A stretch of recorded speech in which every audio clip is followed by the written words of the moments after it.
साम्राज्य न्यूज, सामान्यांचा असामान्य आवाज.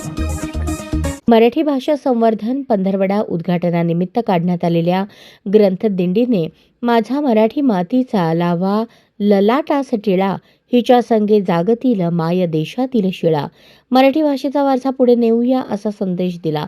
ढोल ताशांच्या गजरात मराठमोळ्या वेशभूषेत मराठी संस्कृतीचे दर्शन यावेळी घडवण्यात आले.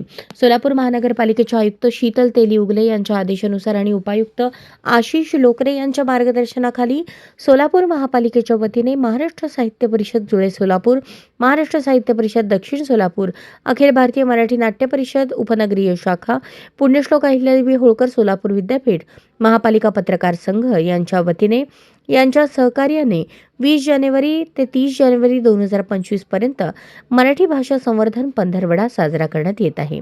या पंधरवड्याच्या उद्घाटनापूर्वी सायंकाळी सोलापूर महानगरपालिकेपासून ते डॉक्टर द्वारकानाथ कोटणीस स्मारकापर्यंत ग्रंथदिंडी उत्साहात काढण्यात आली.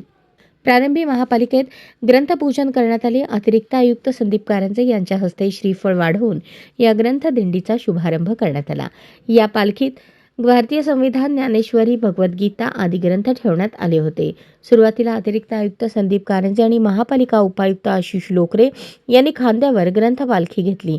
या प्रसंगी उपायुक्त तैमूर मुलानी, महापालिकेचे सहाय्यक आयुक्त शशिकांत भोसले, नगर रचना सहसंचालक मनीष भिष्णुरकर, सामान्य प्रशासन विभागाचे अधीक्षक रजाक पेंढारी, मसाप जुळे सोलापूरचे अध्यक्ष पद्माकर कुलकर्णी, महापालिका पत्रकार संघाचे अध्यक्ष किरण बनसोडे, उद्यान अधीक्षक किरण जगदाळे, ओमप्रकाश वाघमारे, स्वप्नील सोलनकर, संतोष बुलबुले आदींसह अधिकाऱ्यांची प्रमुख उपस्थिती होती.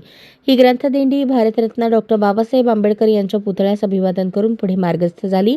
त्यानंतर डफरीन चौक मार्गे रेल्वे स्टेशन येथे महात्मा गांधी आणि पुढे साहित्यरत्न अण्णाभाऊ साठे चौक येथे पुतळ्यास अभिवादन करण्यात आले. त्यानंतर डॉक्टर द्वारकानाथ कोटणीस स्मारक येथे या ग्रंथदिंडीचा समारोप झाला. अत्यंत शिस्तबद्ध पद्धतीने ही ग्रंथदिंडी काढण्यात आली. या ग्रंथदिंडीमध्ये हरिभाई देवकरण प्रशाला, ज्ञानप्रबोधिनी प्रशाला, सेवा सदन प्रशाला आदी शाळांचे सुमारे 400 विद्यार्थी-विद्यार्थिनी सहभागी झाले होते. या दिंडीमध्ये पर्यवेक्षक हनुमंत मोतीवने, गणेश नेवळे, महारुद्र कत्ते, शिक्षिका प्रवीणा जोशी, तृप्ती कंगळे, अक्षता केळेकर, जयश्री पवार, वर्धा माळगे, प्रियांका लाड आदींसह शिक्षक, विद्यार्थी-विद्यार्थिनी मोठ्या संख्येने सहभागी झाले होते.